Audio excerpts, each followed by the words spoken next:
नमस्कार दोस्तों, स्वागत है एक बार फिर से आपका लवचना टूल्स चैनल्स में।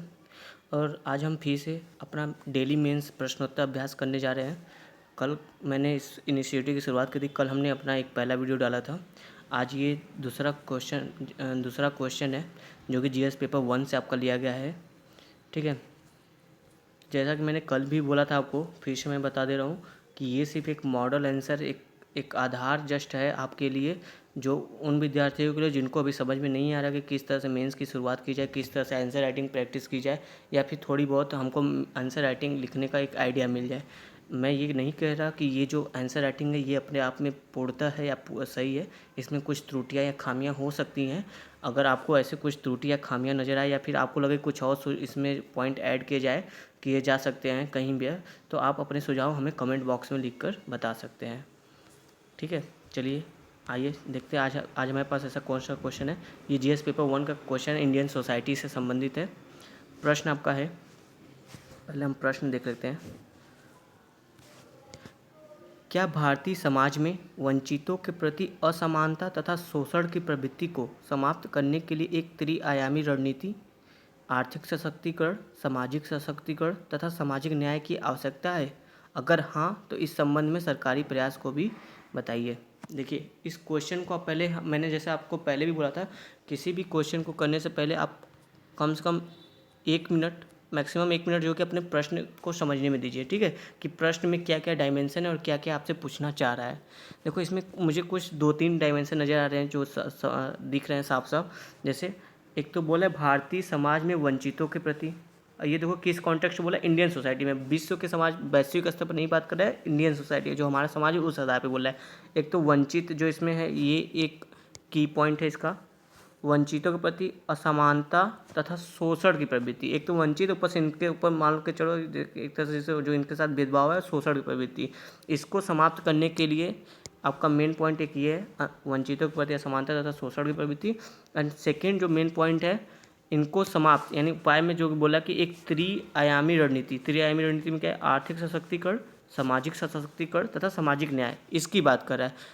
ठीक है, तो ये हमारे 2 पॉइंट है कि इससे जो कि इनकी जो भी समस्या है वो समाधान हो सकती है।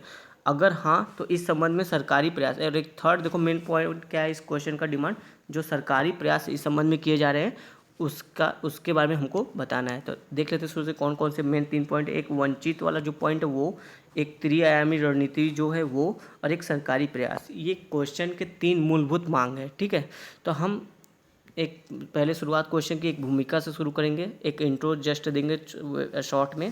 ठीक है, और ये देख लो आपको 250 शब्द में करना है, वर्ड पे भी ध्यान रखना। तो एक भूमिका तैयार करेंगे, उसके बाद हम थोड़ा सा बताएंगे कि क्यों जो कि आर्थिक सशक्तिकरण जरूरी है, सामाजिक सशक्तिकरण जरूरी है, या सामाजिक न्याय जरूरी है, या इसके क्या लाभ है। उसके बाद जो है कि ये इसमें जो कि सरकारी प्रयास क्या क्या हुए हैं इस संदर्भ में। ठीक है, चलो तो क्वेश्चन का आंसर देखते हैं, भूमिका से शुरू करते हैं। भारतीय समाज में पहले जो वंचित शब्द, हम वंचित वर्ग को थोड़ा सा भूमिका में अपने क्या करेंगे। जो वंचित वर्ग है, वंचित वर्ग में मतलब किसको किसको कौन से लोग हैं जो भारतीय समाज में वंचित कहा जाता है, इसको हम परिभाषित करके इंट्रो शुरू करेंगे। ठीक है, भारतीय समाज में वंचित से तात्पर्य, देखो एक ऐसी आबादी से जो अभी भी सामाजिक व आर्थिक भेदभाव का शिकार है। ठीक है, जिसके मूलभूत आवश्यकता की पूर्ति में तमाम कठिनाइयां हैं।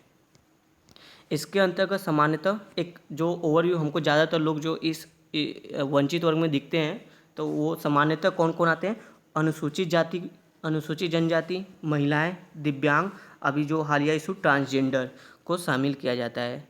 ठीक है, तो ये आप इनको ऐड कर दिए इसमें कि ये सामान्यतः जो कि इन्हीं वर्गों को जो कि वंचित वर्ग भारतीय समाज के अगर परिप्रेक्ष्य में देखें तो कहा जाता है। ठीक है, आगे चलो।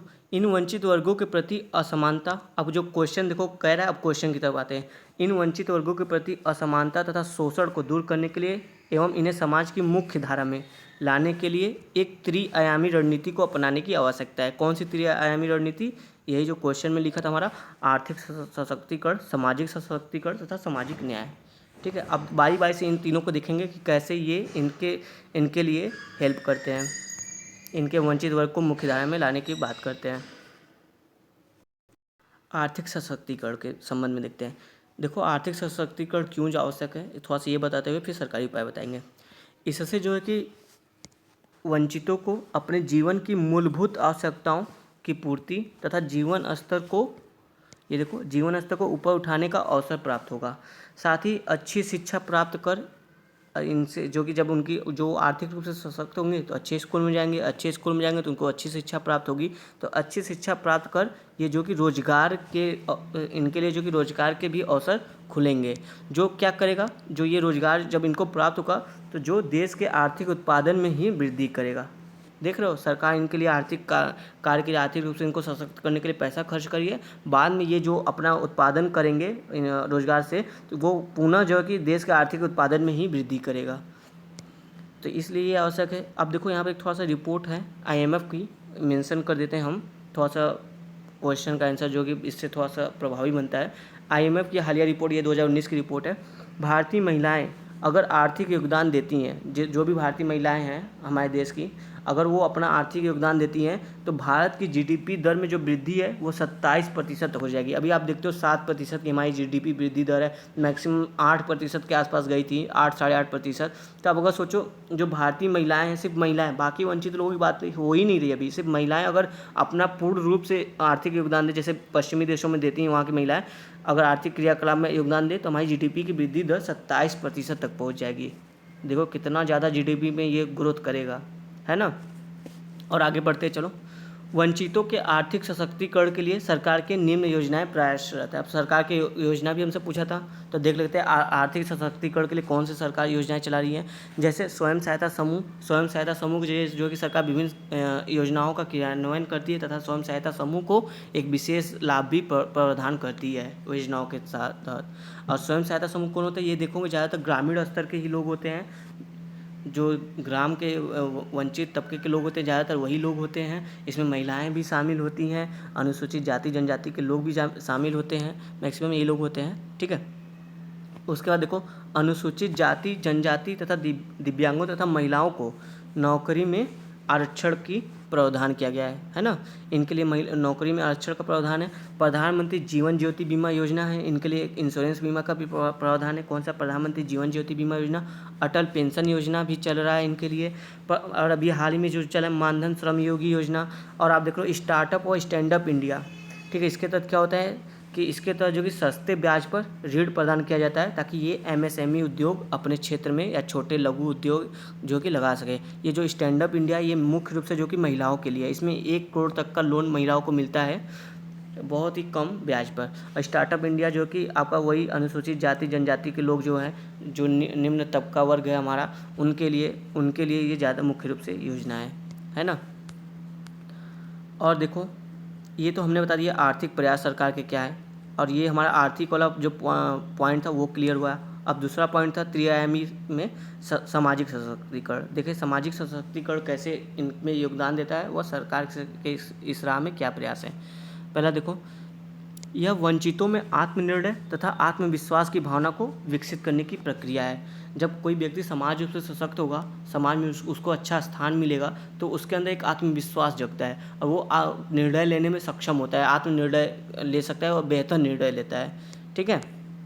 इसके तहत समाज में व्याप्त उन सभी कुरीतियों बुराइयों को दूर करने का प्रयास है जो उनके गरीबी व पिछड़ेपन के लिए जिम्मेदार हैं।